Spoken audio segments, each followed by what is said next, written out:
మన ప్రభువైన యేసుక్రీస్తు మీ అందరిని శుభవందనండి. ఈరోజు దేవుని వాగ్దానము యెషయా గ్రంథమున 58వ అధ్యాయము 11వ వచనము.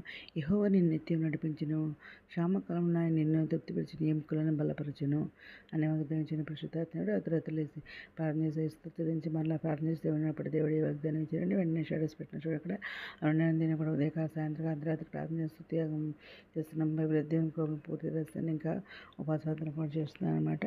ఈ విధంగా చేస్తున్నాను. దేవుడు ఇక్కడ మరి ఏమంటున్నారంటే మరి యెహోవా నిత్యం నడిపిస్తాను అంటున్నారు అనమాట. ఇక్కడ దీనికి రిలేటెడ్ వ్యాఖ్యలు తీసుకుంటే దేవునిపై మరి ఆధారపడితే శక్తి బలం వస్తుందని చెప్పేసి మాట్లాడుతున్నారు. కీర్తన గ్రంథము 23వ అధ్యాయము 1, 2, 3 వచనాలు చూసుకుంటే, యెహోవా నా కాపరి, నాకు లేమి కలుగదు. పచ్చికల చోట్లను ఆయన నన్ను పరుండ చేయుచున్నాడు. శాంతికరమైన జలముల యొద్ద నన్ను నడిపించున్నాడు. నా ప్రాణం నాకు ఆయన సేద తెచ్చుతున్నాడు. తన నామమును బట్టి నీతి మార్గంలో నన్ను నడిపించున్నాడు అని చెప్పేసి ఇక్కడ కీర్తన కాడ మాట్లాడుతున్నారు అనమాట. మనం కూడా అలాగే ఆయనలో ఉండే శక్తి బలం అనుగ్రహించి మందిరాడు అనమాట. ఇంకా యెషయా 40వ అధ్యాయము 29 నుండి 31 వచనాలు. సమస్యల వారికి బలమిచ్చేవాడు ఆయనే, శక్తిహీనులకు బలాభివృద్ధి కలుగజేయవాడు ఆయనే. బాలుడు సమస్యలు ఎదురు అలా ఎదురు, యవనస్తులు తప్ప తొట్టులు ఎదురు, యెహోవా కొరకు ఎదురు చూసి వారు నూతన బలం పొందుదురు. వారి పక్షిరాజు వలె రెక్కలు చెప్పి పైకి ఎగురుదురు, అలాగే పరిగెత్తుదురు, సమస్యలుగా సాగిపోదురు, నడిచిపోదురు అని చెప్పి దేవుడు ఇక్కడ మాట్లాడుతున్నారండి. ఇంకా ఇర్మీయా గ్రంథము 17వ అధ్యాయము 7, 8 వచనాల్లో, యెహోవాను నమ్ముకున్నవాడు ధన్యుడు. యెహోవా వానికి ఆశ్రయముగా ఉండెను. వాడు జలముల యొద్ద నాటబడిన చెట్టు వలె ఉండెను. అది కాలువల ఓరను, దాని వేళ్ళు తన్నును. వెట్ట కలిగిన దానికి భయపడదు. దాని ఆకు మరి పచ్చగా ఉండెను.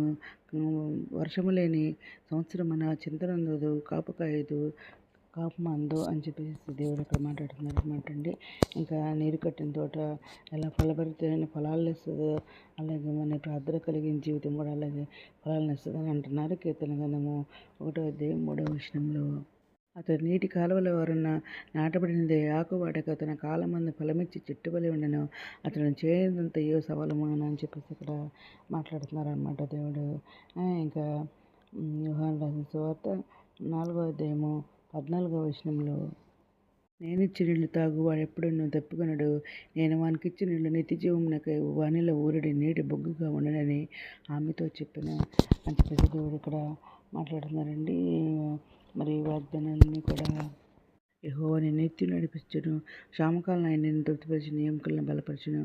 నీరు కట్టిన తోట వలన ఎప్పుడు ఊగుచున్న నీటి ఓట వలన ఉంటావన్న వాగ్దానానికి రిలేటెడ్ వాక్యాలు అనమాట అండి. ఇవన్నీ కూడా దేవునిపై ఆధారపడే శక్తి బలమైన వస్తాయని, ఇంకా నీరు కట్టిన తోట వలె మరి నీరు కట్టిన తోట ఫలభరితమైన స్థలం అంటారని, వాళ్ళ జీవితం అలా ఉంటుందని, దేవునిలో ఉంటే ఇంకా క్షామకాలంలో కూడా దేవుడు మనల్ని రక్షిస్తాడని, కాపాడుతాడని, మనకు ఆరోగ్యంగా చేస్తానని, ఎముకలను బలపరుస్తానని దేవుడు ఇక్కడ మాట్లాడుతానండి. ఈ రోజు మంది చిత్తులు నెరవేరని కోరుకుంటూ ఈరోజు మనం ప్రార్థన చేసుకుందాం. మహోన్నత సరస్వతి మంత్రకరమైన నామకి ఎలా స్తోత్రనాథండి. మమ్మల్ని నిత్యంగా ఆస్వాదించుందండి.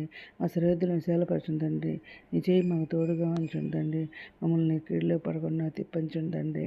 నీతో రాని మీరు మేమందరూ సుఖపండ కూర్చోమని ఎత్తపడ గుంపులో బాగా దయచేయండి. మా ప్రభు పేరేశ్వరుని యేసుక్రీస్తు పరిశుద్ధమైన నామమున అడిగి వేడుకొని ప్రార్థిస్తాం తండ్రి.